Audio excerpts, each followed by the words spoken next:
HSC 25 batch, একটা কথা একদম ক্লিয়ার কাট বলে রাখি ভাই, রেজাল্টের একটা ডেডলাইন ঘোষণা হয়েছে, 16 তারিখ রেজাল্ট হবে, বাংলা কথা। এখন ফ্যাক্টরটা হচ্ছে অনেকেই মেসেজ দিয়ে কান্নাকাটি করতেছে, ভাইয়া আমার তো রেজাল্ট খারাপ হবে, আমি তো আসনের পরীক্ষা দিতে পারিনি।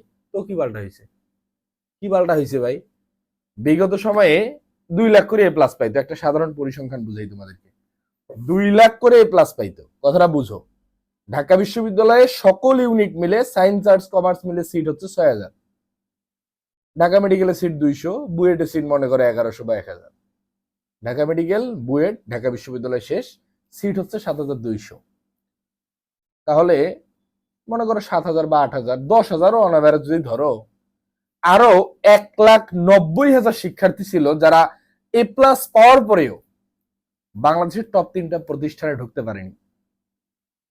এখন তুমি আমাকে বলতে পারো ভাই, আপনি তাহলে কি বলতে চাচ্ছেন?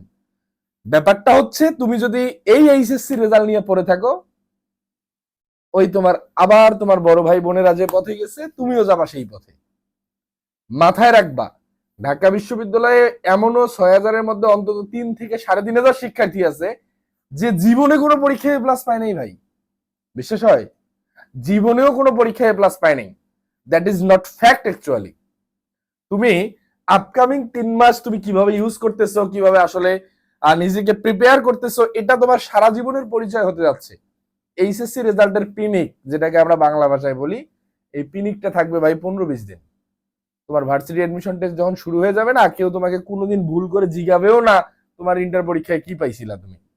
কিন্তু তুমি কিন্তু চান্স না পাইলে এই দায়ভার কিন্তু তুমি নিতে পারবা না। মানে এর যে কি প্যারা, এটা নেওয়াটা কিন্তু একটু কষ্টকর হয়ে যাবে। সুতরাং প্রিয় ছোট ভাই বোনেরা, তোমাদেরকে একদম বিনীত একটা অনুরোধ করতেছি, এই এডমিশন ফেজে যারা আসো, রেজাল্ট কি হবে, কি হচ্ছে, এটাকে জাস্ট একটা প্রসেসের মধ্যে ফেলে দাও। মানে এটা নিয়ে তোমার 1 সেকেন্ডও চিন্তা করার আসলে সময় নেই। কারণ তুমি পরীক্ষা যেটা দিয়ে ফেলছো, তুমি যদি ওখানে মারা খেয়েও থাকো, এটাকে কাম ব্যাক আর করাইতে পারতেছো না। এখন তোমার সামনে যে অপরচুনিটিসটা আছে, তুমি কি এটাকেও নষ্ট করবা? এই পাকনামি করে তো তুমি এইচএসসি খাইছো, এখন আবার যদি পাকনামি করো, তুমি আবার এই এডমিশনটাও খাবা। সুতরাং অতিরিক্ত চিন্তা না করে focus on your study, focus on your table. Otherwise তোমার আপকামিং এডমিশনও কিন্তু একদম, মানে যে পথে এইচএসসি গেছে সে পথে এডমিশনও যাইতে যাচ্ছে। যদি তোমার ঢাকা বিশ্ববিদ্যালয়ে ভর্তি পরীক্ষা দেওয়ার যোগ্যতা থাকে, যোগ্যতা বুঝো, মিনিমাম যে রিকোয়ারমেন্ট দেয়া আছে, এটা যদি তুমি ফুলফিল করতে পারো, কোনো দিকে তাকানোর দরকার নাই, পড়ার টেবিলে থাকো। কে কি বলতেছে? No matters. চান্স পেলে যারা এত এখন খুব জ্ঞান দিচ্ছে না, ওরা অটো নাই হয়ে যাবে। আর চান্স না পেলে আরো নতুন নতুন জ্ঞানের আবির্ভাব, জ্ঞানীর আবির্ভাব ঘটবে। দেখো তুমি আসলে কি করতে চাও। The decision is yours.